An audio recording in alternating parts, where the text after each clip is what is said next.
Alright, I had planned to get this video filmed and uploaded over the weekend on Saturday, and that did not happen. And the reason for that is that I put the finishing touches on my first novel. Um, or rather, the first draft of my first novel, because there's a distinction there between being ready to publish and send it out the door and having it ready for revision, which is where I'm at right now. But if you had told me 2 years ago that by the end of 2020 I'd have finished a novel, I don't know if I would have believed you. Um, it's not that I don't write. I've been writing pretty much since I was a kid, and writing pretty regularly at that. So the sort of place where I was not expecting was that I haven't traditionally written creative writing. I do more nonfiction writing and stuff like that. So um, I finished my first novel, and that's an incredible feeling. I have in the past worked on games, and I've mentioned that um, when you finish a game, there's sort of one of two feelings you get. One is, yes, it's over. I feel so good about it. It's done. And the other is not what you'd expect. Um, like what I felt often was some games I'd finish them and I'd feel great. Um, and other games I'd finish working on them and they would be just not really what I wanted them to be. And I'd feel like they were ready to publish, but at the end, once I was looking back on it, I wasn't. I mean, it's not that you're not proud of it, because obviously, if you think it's bad, you don't publish it. But something where it's like, I feel like this is good work, but I don't feel like it fulfilled me or satisfied me. Um, and so that's one of the distinctions there that you can see and sort of get into is where are you at? And with this first novel that I've written, it's a different experience, it's almost in a third category of I know that I can do it, and I knew that I could do it about halfway through. I realized I'm writing this novel and it's going to get done. Um, so that was not really what it is, but it's interesting to have that done. And the other thing is that uh, immediately once I finished that rough draft of the novel, technically speaking, I actually went back and noticed that there was a scene that I thought I had written out that existed only in my head. So I went back and fixed it after I started this. But November is National Novel Writing Month, and so this month I'm going to try to write a novel. Now I've tried NaNoWriMo I think 3 times before, and every time I've sort of petered out. Usually a couple weeks in. So I don't know if that'll happen again this year. I feel a lot better about it. There's something about having written a novel once that is different. But what I really want to talk about is how I think I went from not being able to write a novel. Because as I've mentioned, I tried a few times and I failed.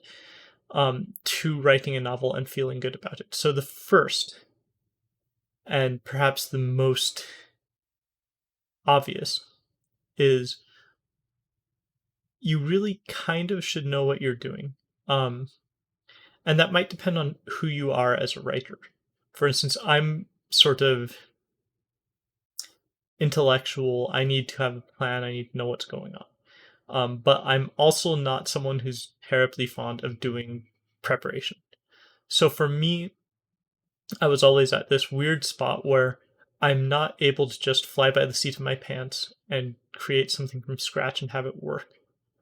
But at the same time, I wasn't willing to sit down and do the work on the planning, even though, I mean, so I'm not sure how much of my biography people are familiar with, but I'm an English teacher by profession. So, I mean, 90% of my job probably is breaking down stories.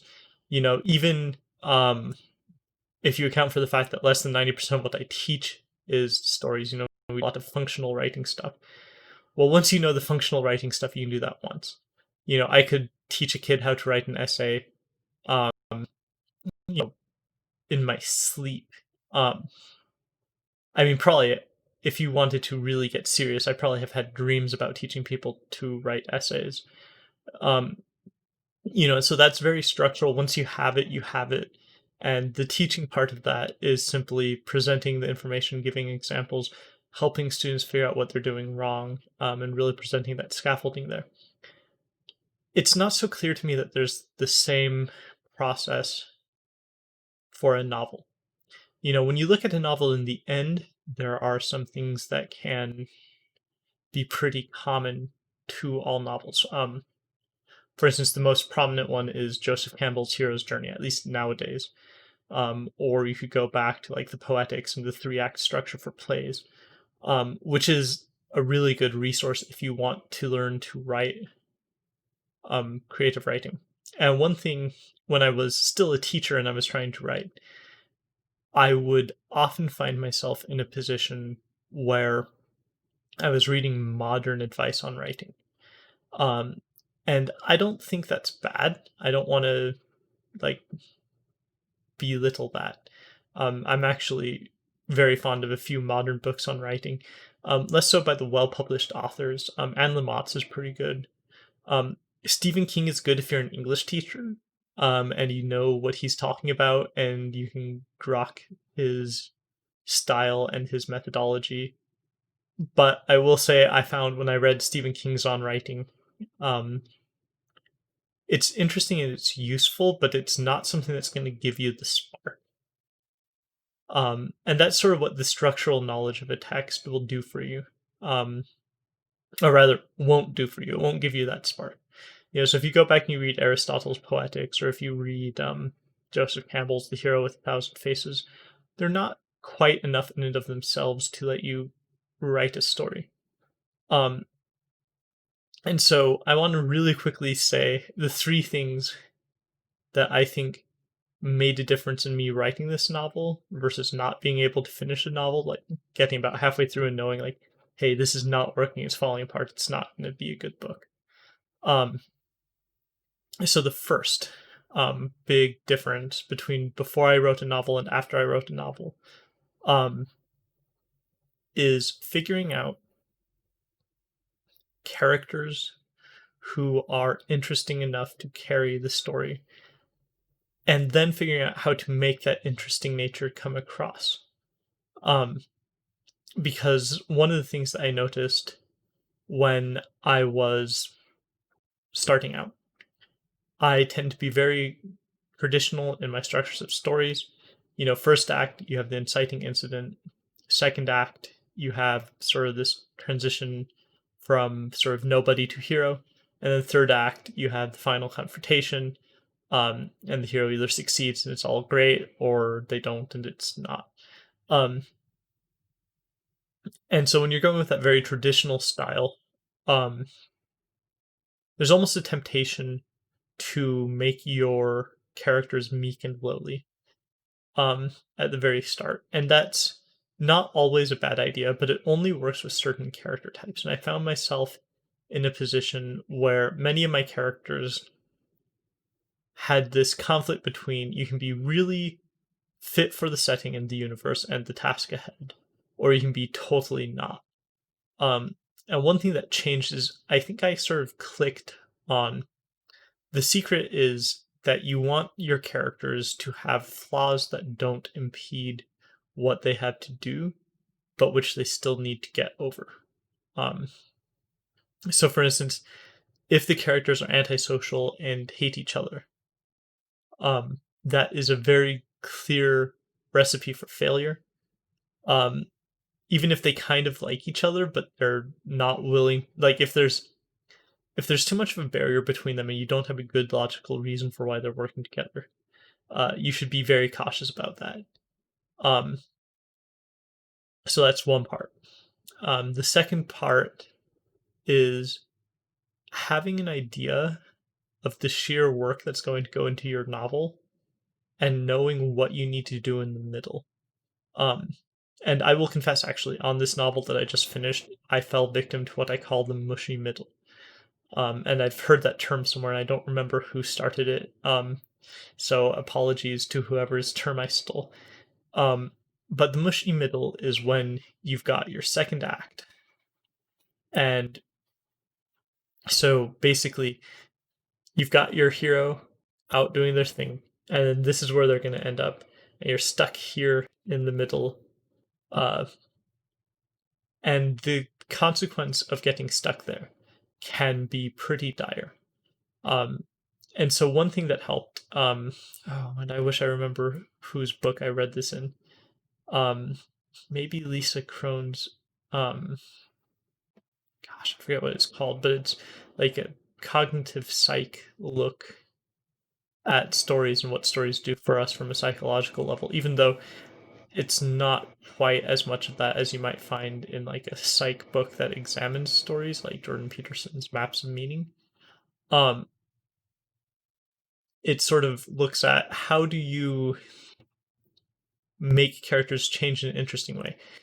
And so one of the secrets there is you need to come up with something where you have beginning. This is where sort of the weakness or the quest becomes known. Middle. The character gets prepared for that. End. You have that conflict, that final moment of truth. And if they really got over what they needed to get over, then all is good in the world. And if not, then life's really not good. And one of the things that she pointed out in that book, Lisa Crone, is it helps if your characters are wrong in some fundamental way about how they understand the universe.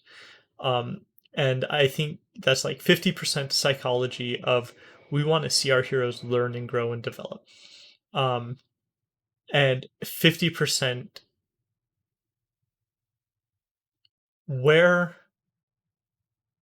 can the audience learn?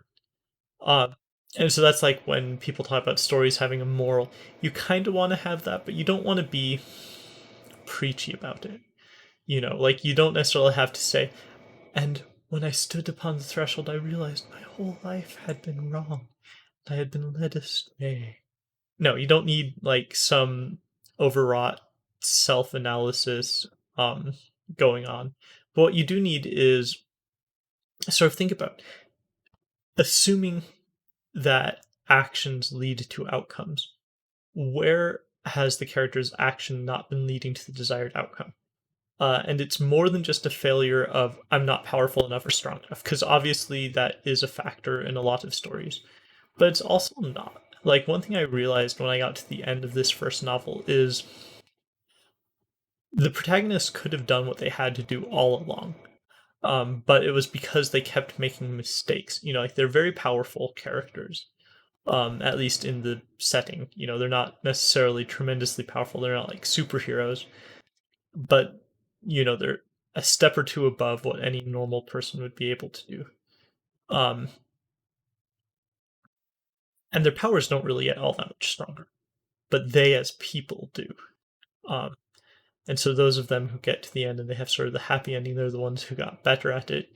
And those of them who failed at that, they wind up having not so good a time. Um, and then the third point that separates me from pre-finishing a novel, Kyle, is I came to this sort of realization that you need to figure out how the story needs to be told, rather than fitting the story into your narrative. Um, and what I mean by that is, so there's a lot of craft tools like perspective and genre and style. And one thing that I sort of regret when I was teaching my students is not focusing more on some of those elements.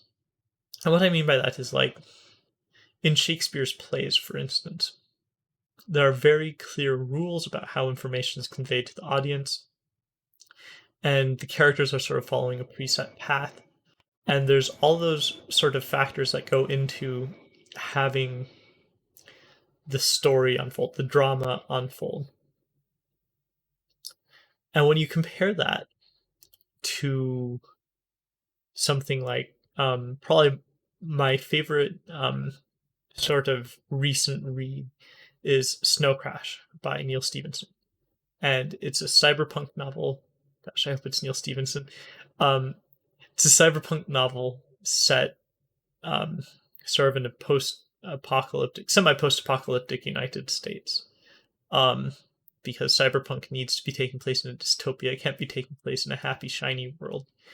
Um, and the story is written in this first, or not first person, real time, uh, present tense narrative, sort of omniscient third person with the narrator giving background information and really deep dives into people's minds.